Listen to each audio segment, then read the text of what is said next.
Hi, everyone. Thank you so much for tuning in. I know we haven't done one of these in a while, but now that the Golden Bowl is back on and Tantrum was fighting in the last episode, we're here to give you sort of some of the inside scoop of what happened. And we'll talk a little bit about our preparation for the match and during the match, but make sure you stick around for the bulk of this video, which will be about what was unaired and not shown in the episode.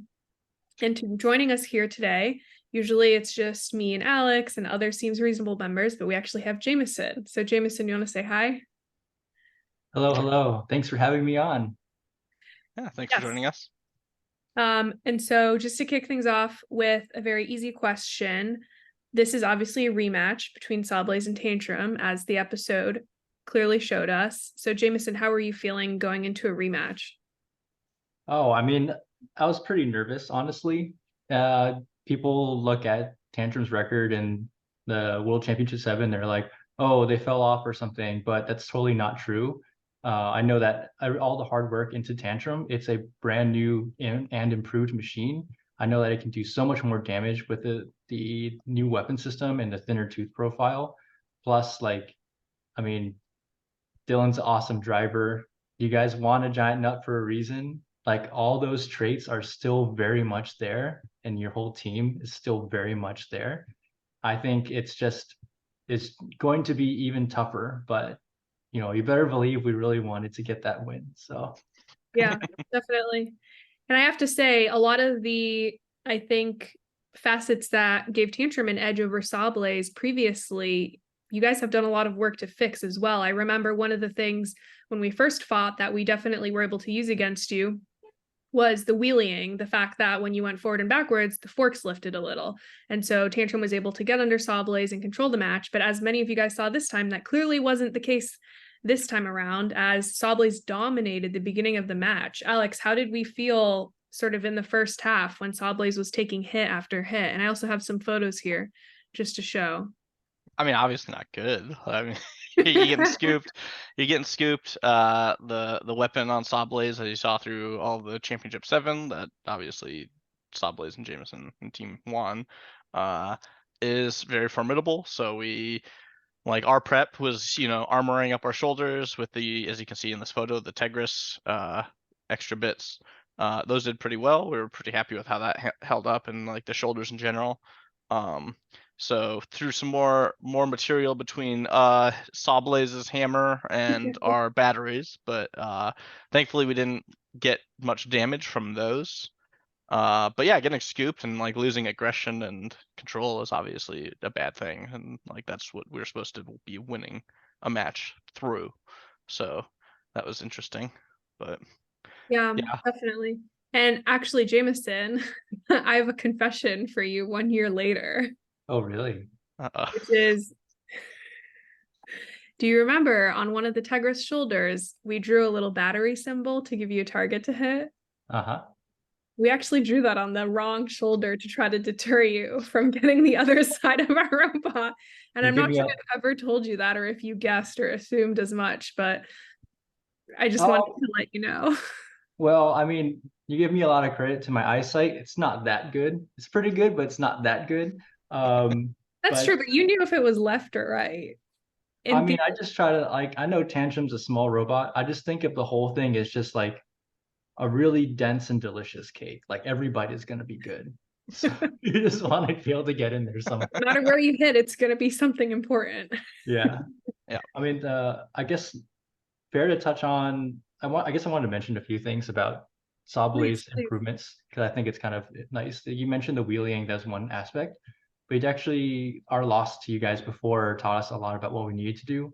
So part of that season 5 loss was it was like honestly part of how we designed Sawblaze, and it was difficult to get good control over the front edge and like a little bit of our carelessness too. So it's true, yeah, the robot did have a higher CG and it wheelied a lot, which we fixed. We lowered the CG. Our forks were also welded assemblies instead, so they're very complex and there's all these angles and stuff.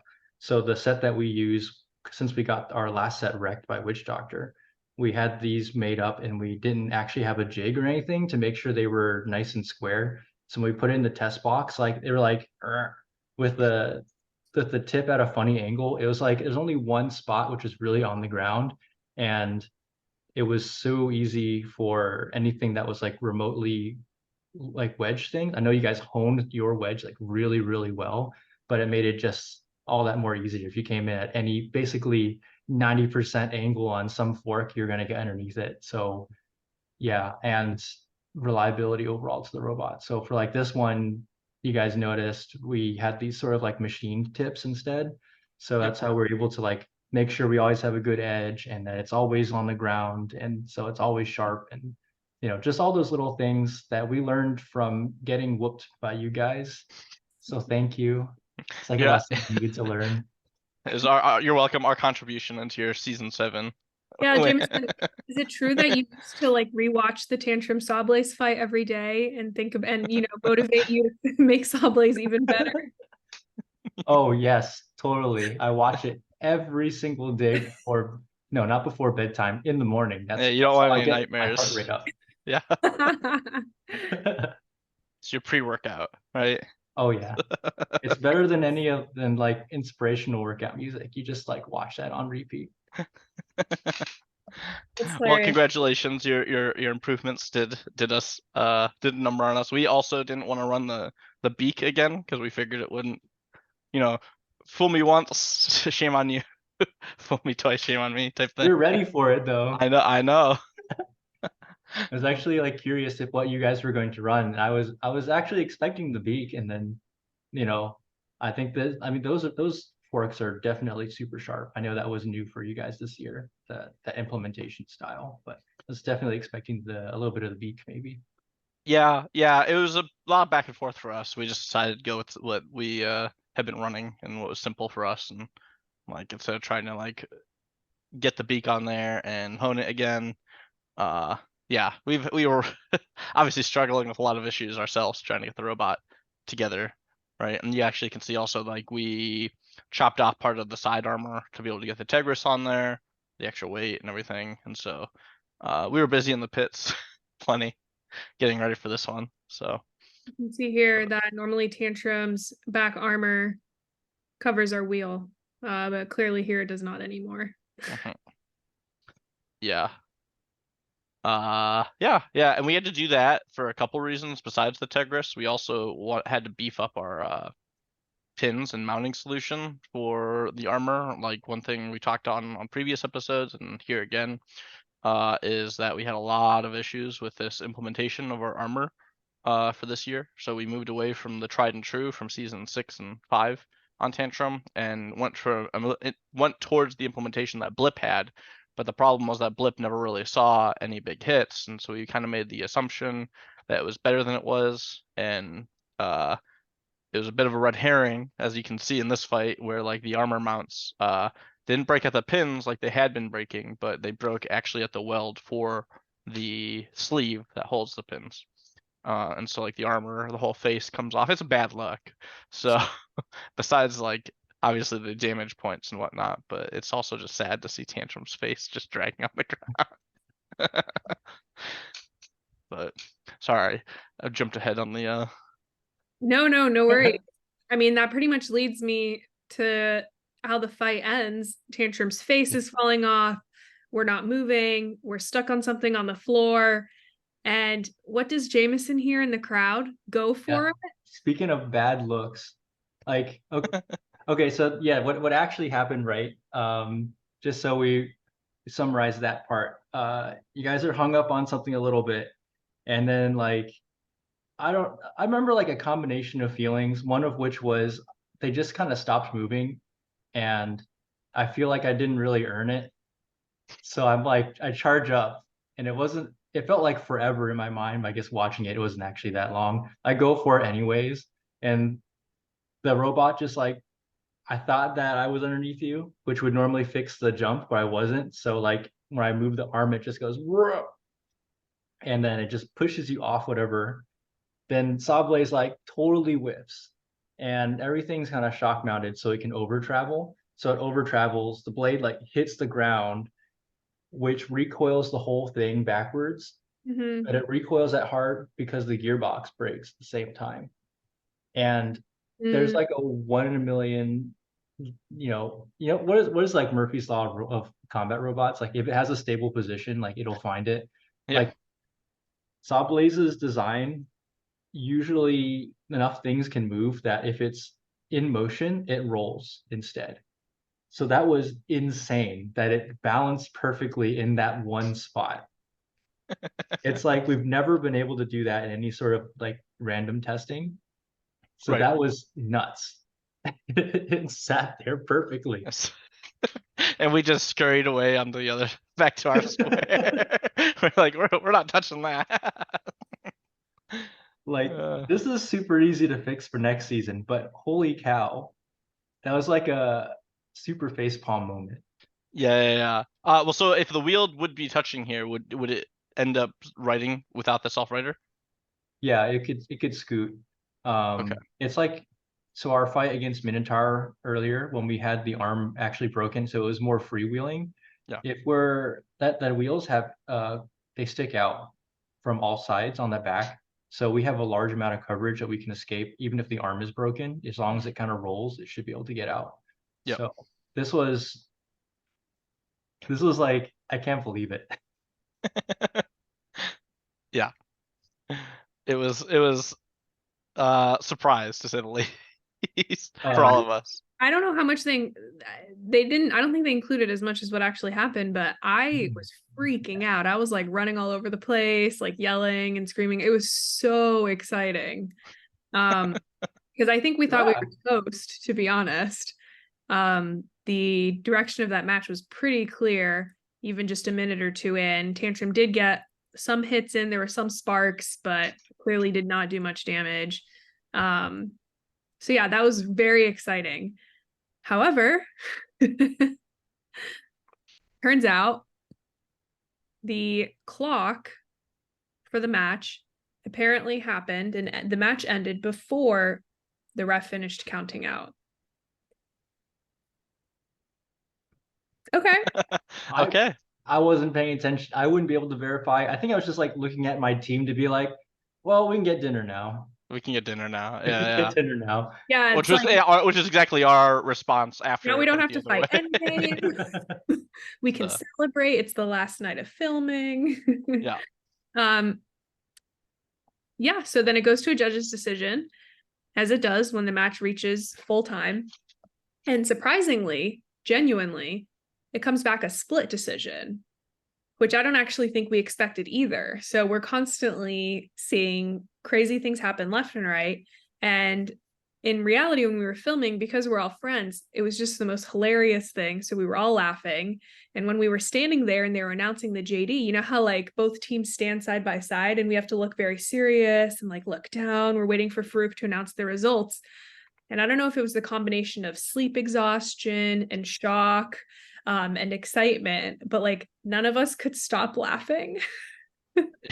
It was hilarious. They took about 3 takes. They ended up keeping one of the takes of us laughing, but they had 3 or 4 takes, and by the fourth, they were like, "Guys, you guys need to be serious. Like, come on, this is a serious moment." And it's like, no, it's not. It was It's not not. serious. This is ludicrous. Like I'm So thinking that our serious take just looked so bad. Like yeah, I You're yeah. probably there like,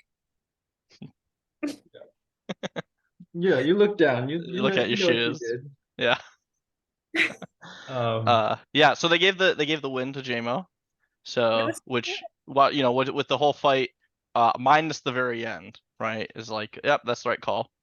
Absolutely. And so what was interesting though, what they cut out of the show was that we did challenge the fight, right? And so we had to go through the whole process of challenging, which was us going and hitting the button, and then going off to the side. And I guess like it's interesting because it's like they didn't show it any of this, so it's not like people have questions like, oh, why do they challenge this? But I'll give you why anyway. So we knew in the rules it was very unlikely that we could do like a review, but we did distinctly remember that there's a like great is like 24 seconds is the like I'll never forget that. It was 24 seconds after Sawblaze was upside down, left on the clock from when the match is over.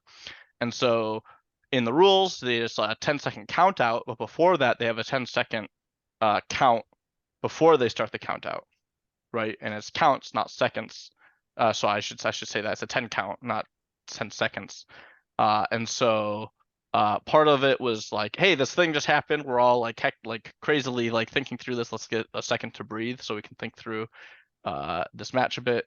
So that was one, was like, okay, is there actually any rules that allow you to review the footage? And there's not. So we just really quickly check that, and it's like, yep, nope, no, this isn't a thing, which I think they might be adding for next year when I talked to Greg most recently. So I should follow up on that. That'd be interesting if you can also challenge a clock decision.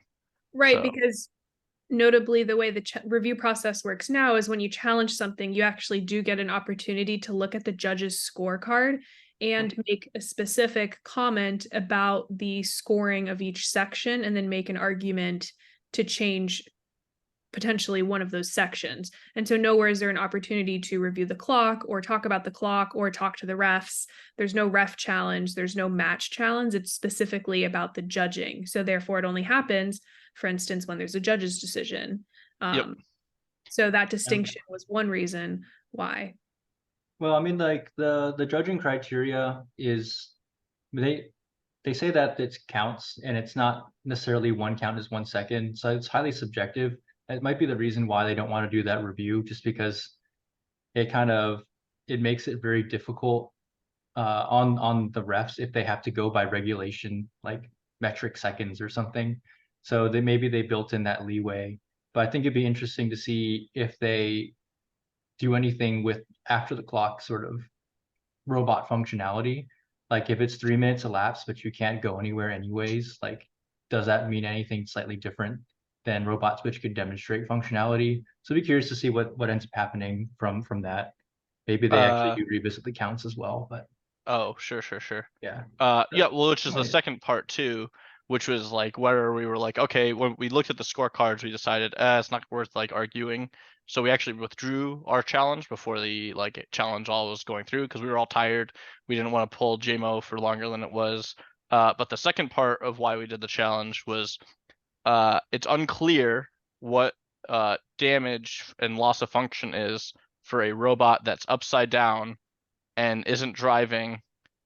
Its arm is broken, but its weapon is still spinning. So, like, do you have complete loss of function of the drive if you're upside down, which normally you get counted out for? So this is like such a weird edge case that there actually is no clear rule on how this is ruled. Because like if they asked for a like show function like they normally would, then like Sawblaze couldn't show function of drive, couldn't show function of the arm, and it could show function of the weapon because that was still spinning.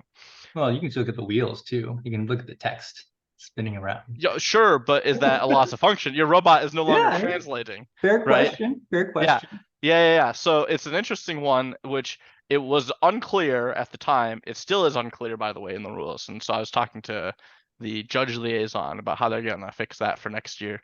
And their goal is, just for future reference, is to have time to take the robot, put it on its wheels. And so in this case, it would not have been a loss of function of the wheels.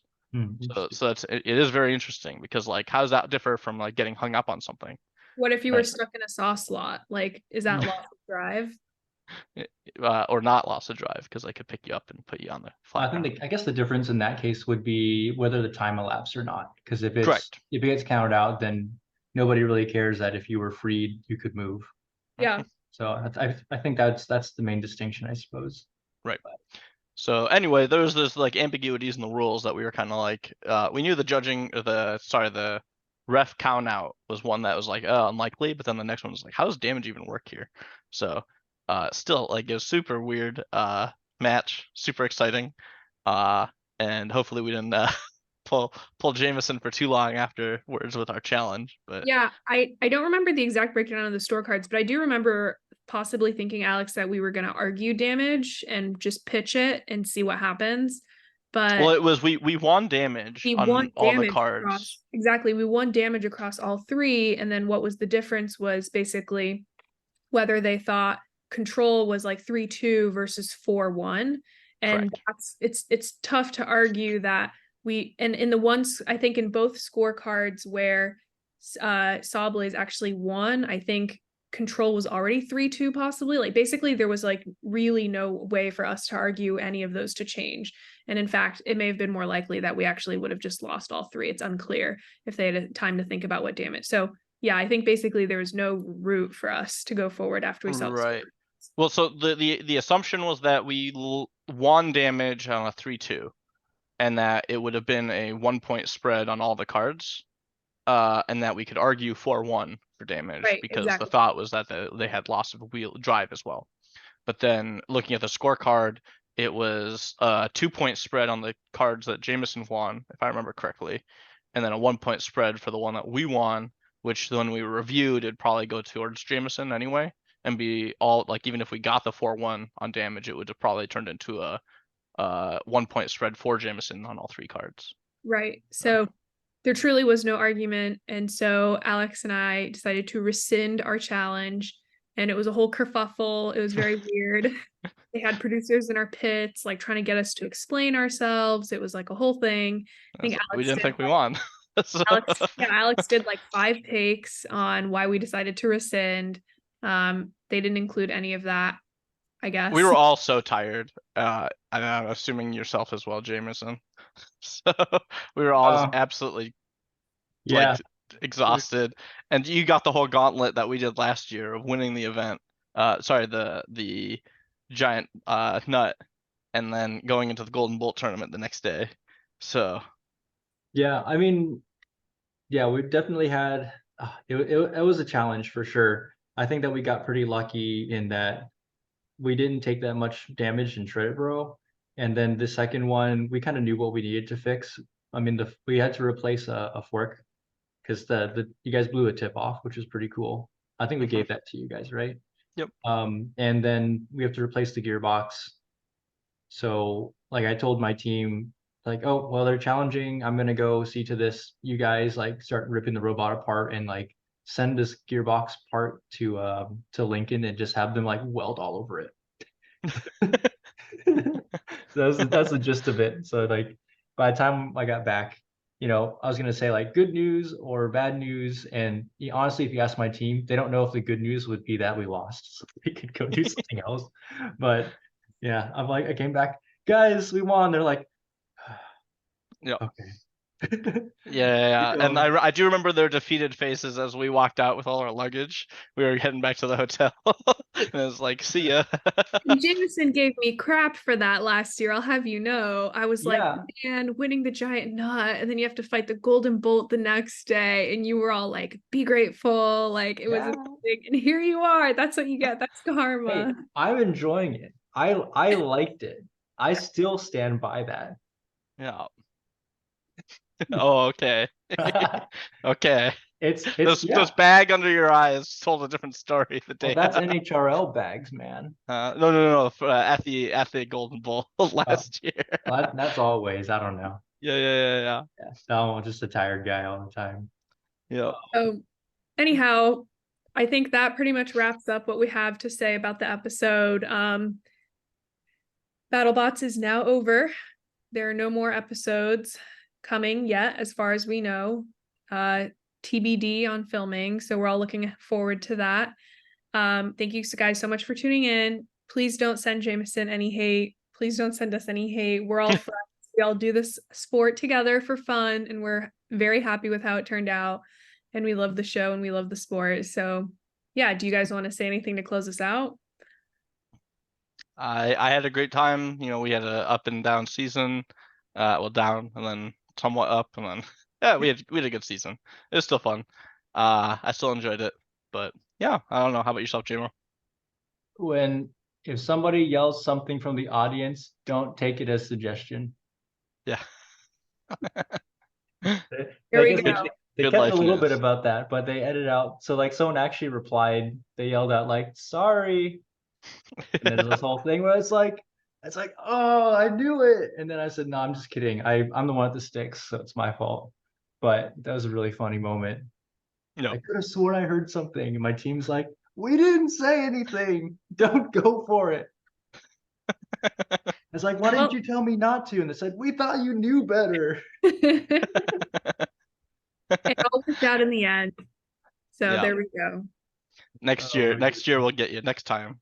Yeah, third So- time's the charm. Well, Oh, we got him man. the first time, so now we're 1-1. I want a healthy rivalry as good as us with Witch Doctor, because that's always a bucket of fun. Yeah. Yep. All right. See y'all. Thank you so much for tuning in.